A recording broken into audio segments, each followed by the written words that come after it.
day for Lake Thomas Point when a board member is recalled without just cause and an effort is made to be replaced by someone with a criminal background. In a recent discussion with our current board president, Joseph Perez, he said, "If only they knew just how much you do for this community." With my last few moments as a board member, I will do just that.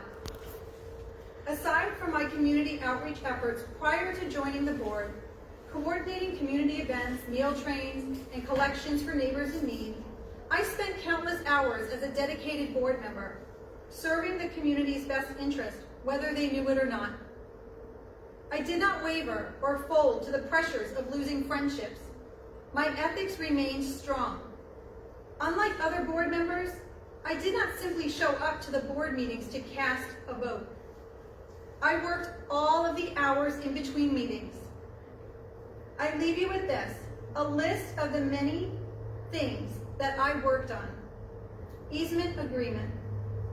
I worked closely with top-level personnel at DEP in Tallahassee to find a solution that would allow lake lot owners to legally access the docks and not affect our community dock lease. With the HOA granting an easement, they will meet the requirements of the state to show an interest in the uplands and can therefore apply for exemptions if their dock is under 1,000 square feet. It is unfortunate that I will not be on the board to see this to completion. But I will set the record straight that while board member Michael Adesi took the liberty of prematurely announcing the solution of the easement at a previous meeting, he took no part in the work that it took to get us to this point, nor did Lisa Lucky. The pond. Met with the pond company numerous times to ensure pond certification was completed. Our drainage is working properly and getting quotes on pond 3 for clean out. The gate. I met with the gate company numerous times to discuss problems and solutions. I went to the gate at all hours to put it in an open position when it breaks. Street lights. Acted on the concern brought to the board and worked closely with the county and Duke Energy to present options to the community to provide additional lighting.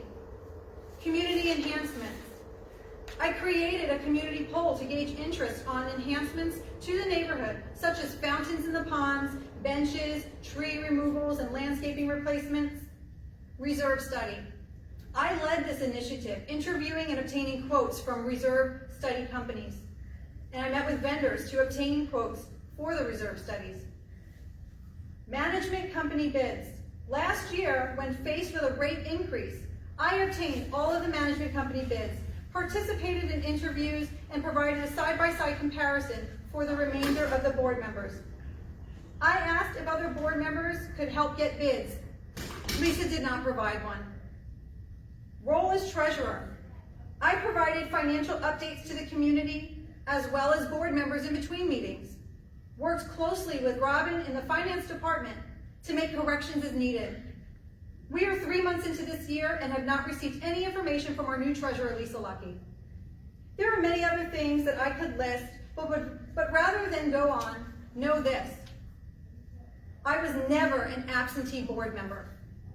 I always took careful thought and research into any community member demands that involved spending your money, and always followed the advice of legal counsel. Rest assured, although I have been recalled, I will remain an active member in this community. Moving forward, should decisions be made that are not in the best interest of our community, I have more documentation than you can imagine, and I am prepared to use it.